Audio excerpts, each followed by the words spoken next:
Hey babes, it's the Exotical Princess, and today I'm talking all about how moving to the nicer areas made me look nicer. I have always been a pretty girl that put myself together nicely, but I didn't even realize how much it could improve until the area that I lived in improved.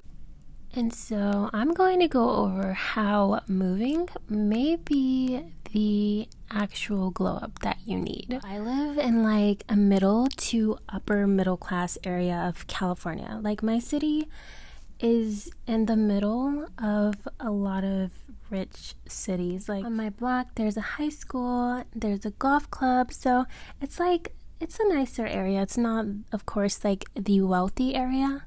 It's just, it's hella close. And it's a very diverse area. Like I would say we have like majority Asians, Middle Easterns, and Latinos. And then it would be like white and black, but not like African American.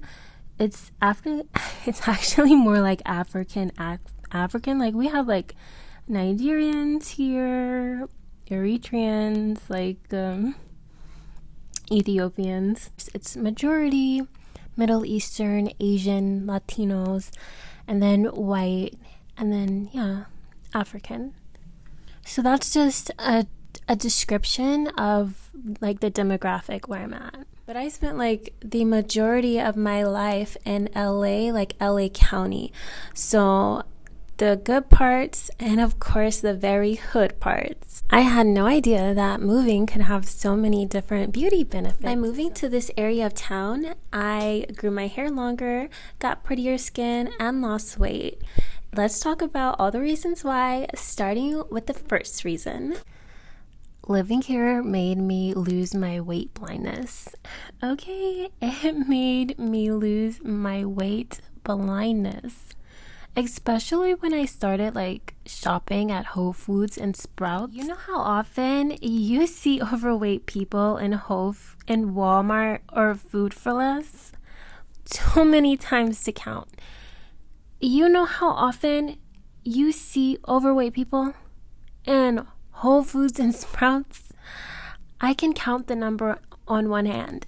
But even the Walmarts and Targets out here where I live have less overweight people than the Walmarts and Targets in LA. And I hate to say it, like I hate to be the one to say it, but I'm going to be the one to say it today.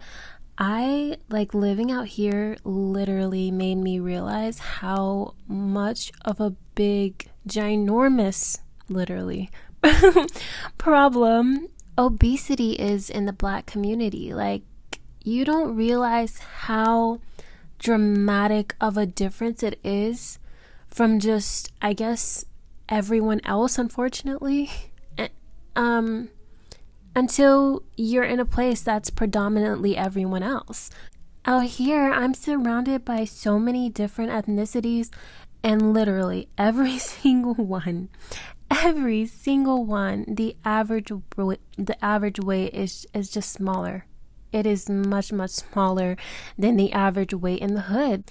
And on top of that, when I do see like really obese people, even out here, they're usually African American. So that is saying something specifically about the weight problem in the African American community, I think. It's sad, honestly. I still go to LA to hang sometimes because a lot of fun stuff happens down there.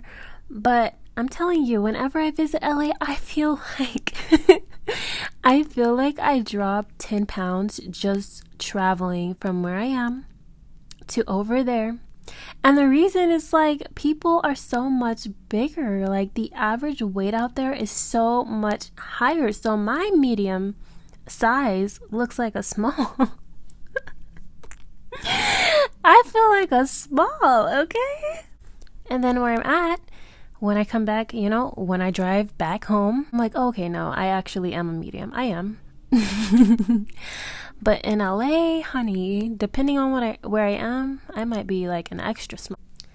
And this may be an unpopular opinion, but the African American community needs to stop hyping up thick women, okay? Like, stop calling every single chunky black woman thick. Like, no, you're not thick if you're 200 pounds. I'm sorry, but no.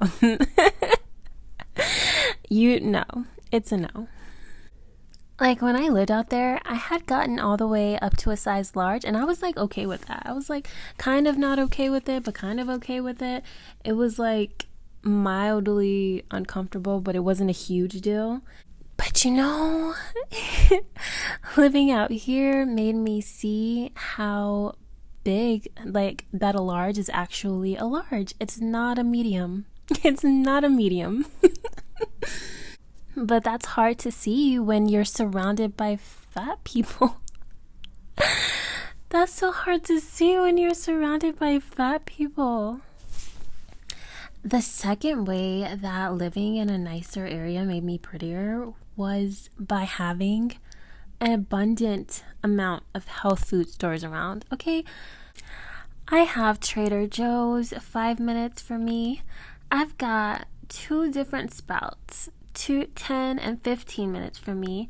I've got 2 different Whole Foods, like 20 minutes for me.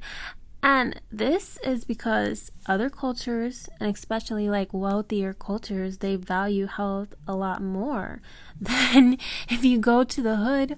People don't care about healthy food. Let me tell you guys a secret. The reason that a lot of poor people are fat is not because they cannot afford healthy foods. It's because they don't prioritize healthy foods. As someone who lived over there for so long, let me go ahead and expose the truth. The truth is not that they don't have the money, because everyone, some kind of a way, as broke as everybody is, everyone has the new Jordans. As broke as everybody is, everyone has money to keep their nails done, their feet done, their hair done, their lashes done. Like, as broke, as poor as everyone is, but there's money for all these things. Like, make it make sense. It's like, no, a lot of people in lower income communities don't value health. They don't care. Like, you can definitely eat healthier food for less. If you ate carrot chips instead of hot chips, it's probably about the same amount for a bag of carrot chips that it is for a bag of hot chips. And the hot chips are going to be gone in like 10 minutes. The carrot chips, you can't even eat the whole bag of those. Like, it's such a filling and dense snack. Like, no, make it make sense. Make it make sense. I spend so much money on groceries, and sometimes that means I am cutting back on my shopping budget, because groceries in California are ridiculously expensive, but I don't care. I do not care. I will prioritize my health every single time. I will prioritize what I'm putting in my body every single time. And you don't have to go to Whole Foods, Trader Joe's, or Sprouts. I don't go to Trader Joe's personally. I've never been a Trader Joe's girl. I'm just being honest. I'm definitely a Sprouts and a Whole Foods girl. But you don't have to go to either one of those places to find healthy foods. Like I said, you can find carrot chips everywhere. Salad? You're trying to tell me that salad is more expensive than like all these chips and cookies and crackers that you're buying? A bag of salad, some lettuce, and some tomato. Some lettuce, some carrot sticks. Like, no. No.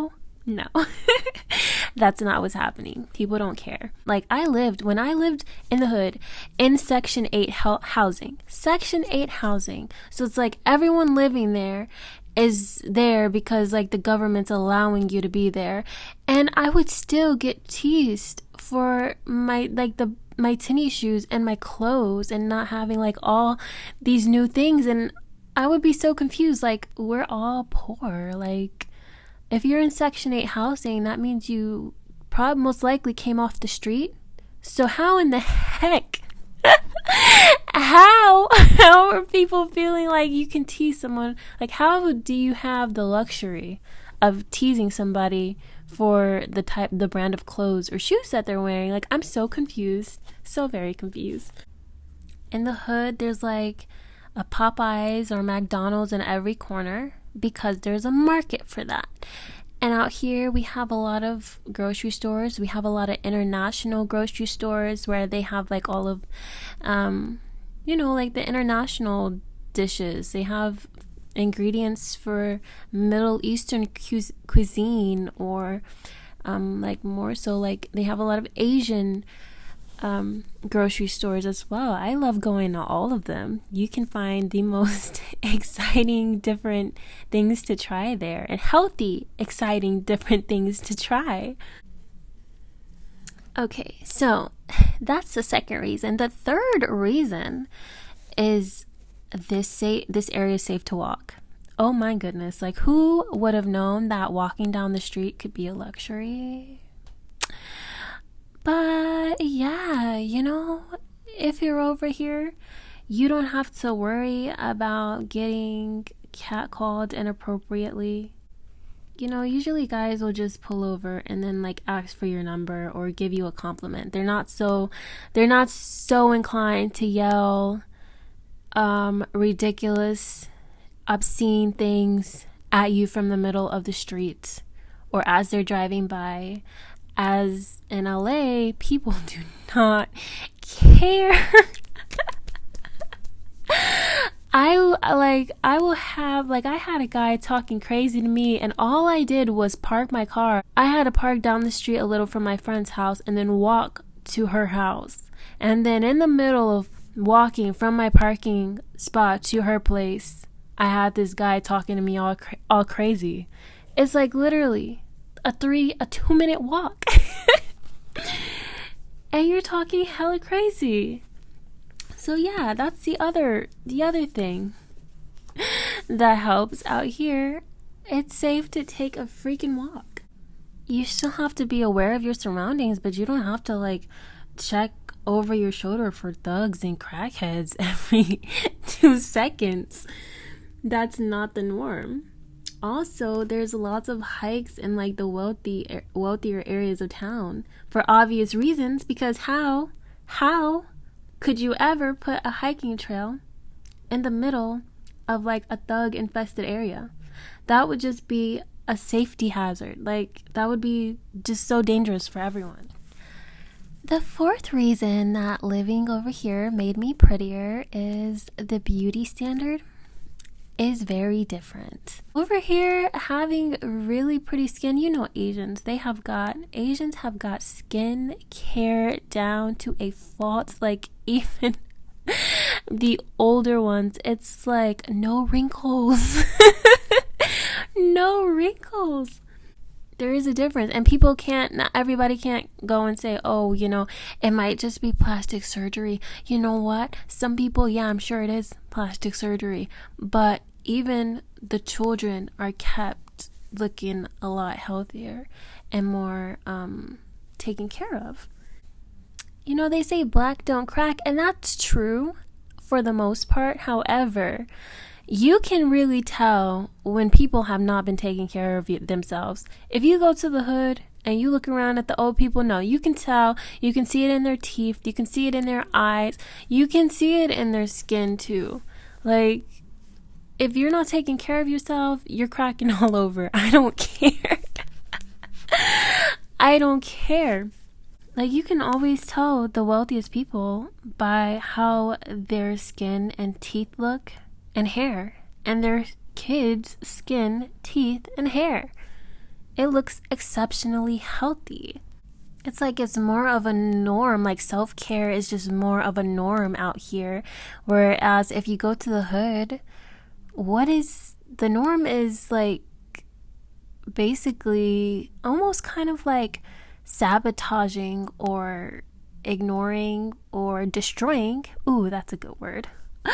Oh, I hate to say it, but destroying your own looks so that you can make something else work. So destroying your own lashes so that you can constantly be wearing fake falsies. Destroying your own hairline so you can constantly, wear a wig or weave or all of those fake protective styles. Fake protective styles. I'm not saying it's fake hair, even though it is. I'm saying that it's fake protective. Like, it's pretending to be protective. There ain't nothing protective about that. So no, it's not just about having money to go and get procedures done. No, it's literally about self-care and having, like, prioritizing natural beauty. Prioritizing health is prioritizing natural beauty. Prioritizing your kids' skin and hair. Like, who do we know that will pull out their kids' hair with crazy, what were they calling that? Princess weaves? What is it called? Princess, whatever the heck it's called. Princess braids. Y'all know what I'm talking about. That princess crap. They don't care anything about their kids' natural beauty. When you're in the hood, when I'm in LA, like, the bar the bar of beauty is so low in LA that people are like, just having edges is something that you can flex about. Just having a couple inches is something you can flex about. That's how low the standard of beauty is. When I was in LA, people didn't care if my hair was healthy or not. They're just like so impressed because it's so long, and of course the fact that it's a different texture. But out here it's like, no, you like actually having healthy hair is the flex. If you go somewhere where health and optimal health is valued, naturally the beauty standard is going to be higher. Naturally, you have prettier hair and skin when you're healthier. And this is not even like a black thing versus all other cultures kind of thing, because even the Africans that live over here, again, I see the same thing. I mean, they don't usually, well, some of them, but it's not super normal for them to wear their natural hair. But I do notice that Africans are more likely to keep their kids' natural hair natural and not put like a whole bunch of extensions in it. So that is something that I notice. But even with them, the skin, the body, is not, it's not a whole bunch of people that are obese. The norm is being a healthy weight. That is what I see. So it's really in the lower class, hood cultures that people just don't care. They're just sloppy. They don't care about themselves. They don't care about their kids. They don't care about their health. Health is the foundation of beauty. So if you care about beauty, you should care about health, because all of the beauty enhancements go on top of what's already there. And there are a lot of women that they spend a lot of money on beauty enhancements and still feel or look unattractive, and that's because they have skipped over the health part. There are a lot of women that are jealous of the women with the healthy body weight, the healthy skin, the healthy hair. I think that choosing health is going to be the most impactful thing for increasing your beauty. And that's all I've got. Thanks so much for coming and talking with me all about the good, the bad, and the pretty.